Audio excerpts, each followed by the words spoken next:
Hi friends, இந்த மாதத்தில் நான் வந்து டிமார்ட் போகணுன்ட்டு இருந்தேன். சரி என்ன ஜாமான் இருக்குது அப்படின்னு பார்த்தேன். கொஞ்சம் ஜாமான்லாம் இருந்தது, அதெல்லாம் வந்து எடுத்து கொட்டி ஃபில் பண்ணி வச்சுக்கிறேன். முட்டையை வாங்கிட்டு வந்ததை கழுவிட்டு தான் நான் ஃப்ரிட்ஜில் ஸ்டோர் பண்ணுறாங்க. இல்லைனா முட்டையெல்லாம் ரொம்ப அழுக்காக இருக்குது, அதனால் கழுவிட்டு நான் வந்து ஸ்டோர் பண்ணி வச்சுப்பேன்.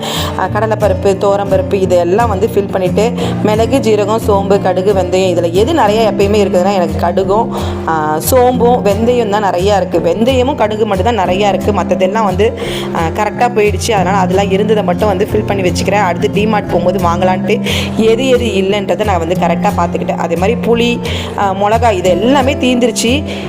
இன்றைக்கி வாங்கிடலாம், நாளைக்கு வாங்கிடலாம், இப்படி போயிட்டு இருந்தது. சரி புளியும் மிளகா வந்து வாங்கிட்டு வந்து அதை மட்டும் முதல்ல ஃபில் பண்ணி வச்சுறேன். அதே மாதிரி கல் உப்பும் தீந்துருச்சு, உப்பும் வந்து ஃபில் பண்ணி வச்சுக்கிறேங்க.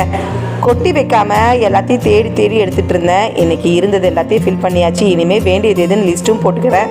இப்படி தான் இன்றைக்கி என்னுடைய காலையில் இப்படி தான் விறுவிறுப்பாக எல்லாத்தையும் ஃபில் பண்ணி